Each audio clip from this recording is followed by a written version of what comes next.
আমার দেখা অনেক ভাইয়ের আইডিতে তারা পে আউট সেট করার পরে তারা আবার ওই সেম অ্যাকাউন্ট দিয়ে অ্যাড পেমেন্ট করতে গেছিল।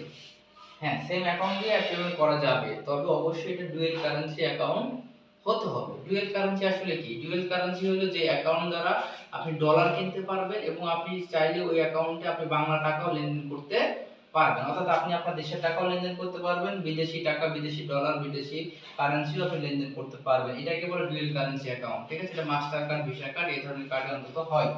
ঠিক আছে? আর পে আউট এইটাতে আপনি যে কোনো অ্যাকাউন্ট থাকে, কিন্তু আপনার ডুয়েল কারেন্সি অ্যাকাউন্ট না, এটা আপনার বাংলাদেশে শুধু ডেবিট অ্যাকাউন্ট, সেভিং অ্যাকাউন্ট বলেন বা ক্রেডিট ডেবিট যে অ্যাকাউন্টগুলো আছে সবগুলো এখানে অ্যাড করা যায়। ঠিক আছে? তবে অবশ্যই আপনারা কোনো ডেবিট অ্যাকাউন্ট দিয়ে এই অ্যাড পেমেন্টে বারবার ট্রাই করবেন না। ঠিক আছে? ডেবিট অ্যাকাউন্ট দিয়ে যদি অ্যাড পেমেন্টে বারবার ট্রাই করেন তাহলে আপনার অ্যাকাউন্টের সমস্যা হতে পারে বা আপনার মনিটাইজেশনের সমস্যা হতে পারে, ফেসবুক রেজিস্ট্রেশনের সমস্যা হতে পারে, গাইডলাইনস বাইরে যেতে পারে, দেখা গেছে আপনার সেটআপটা চলে যেতে পারে। ঠিক আছে? আপনার সেটআপটা হারিয়ে যাওয়ার সম্ভাবনা আছে। সুতরাং আপনার সেটআপটা যেন কখনো হারিয়ে না যায়, এইজন্য এই দুটো বিষয় সবসময় মাথায় রাখবেন। একটা হলো কি, ফেসবুকে দেখবেন দুটো অপশনই আছে, অ্যাড পেমেন্ট অ্যাকাউন্ট আর একটা আছে পে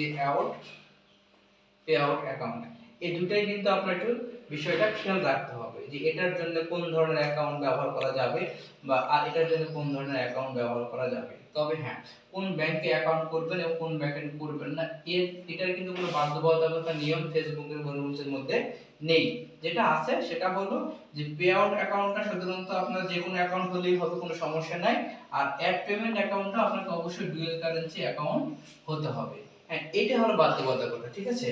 এবং অ্যাড পেমেন্টে অন্তত স্টার কেনা বেচা করতে যে বা স্টার আপনি যখন কিনবেন ফেসবুকে স্টার সেন্টার হবেন, তখন কিন্তু আপনার এখানে যে অ্যাকাউন্টটা দিবেন এটা অবশ্যই ডেবিট অ্যাকাউন্ট হওয়া যাবে না। এটা ডেবিট অ্যাকাউন্ট হলে এটা তো আপনি ক্রয় করতেই পারবেন না, বরঞ্চ বারবার ট্রাই করলে আপনার এই সিস্টেমটা বন্ধ হয়ে যেতে। পে আউট কথাটার অর্থ হলো যে তারা আপনাকে পে করবে, আর অ্যাড পেমেন্ট কথাটার অর্থ হলো যে আপনি পেমেন্ট করবেন তাদেরকে। ঠিক আছে? আপনি পেমেন্ট করবেন বলতে আপনি কি পেমেন্ট করবেন এটার কাছে। অ্যাড পেমেন্ট এই অ্যাকাউন্টটা বা এটা কোন ধরনের অ্যাকাউন্ট হতে হয় আর পে আউট কোন ধরনের অ্যাকাউন্ট হতে হয় সেটা নিয়ে কিন্তু আমাদের মধ্যে অনেকেরই ভুল ধারণা আছে এবং আমরা ভুল করে থাকতেছি এই জায়গাতে। পে আউট অ্যাকাউন্টটা আপনার যে কোনো অ্যাকাউন্ট, যে কোনো ব্যাংকের অ্যাকাউন্ট হলে আপনি পে আউট অ্যাকাউন্ট সেটআপ করতে পারবেন। তবে সেটআপ করার কিছু ক্রাইটেরিয়া আছে, কিছু কাগজপাতি আছে, সেগুলো আপনি জেনে নেবেন। হ্যাঁ, সেগুলো নিয়ে আরেকটা ভিডিওতে নিয়ে আসবো ইনশাআল্লাহ।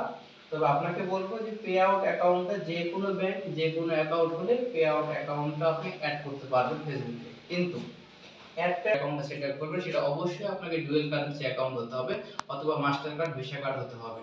Thank you so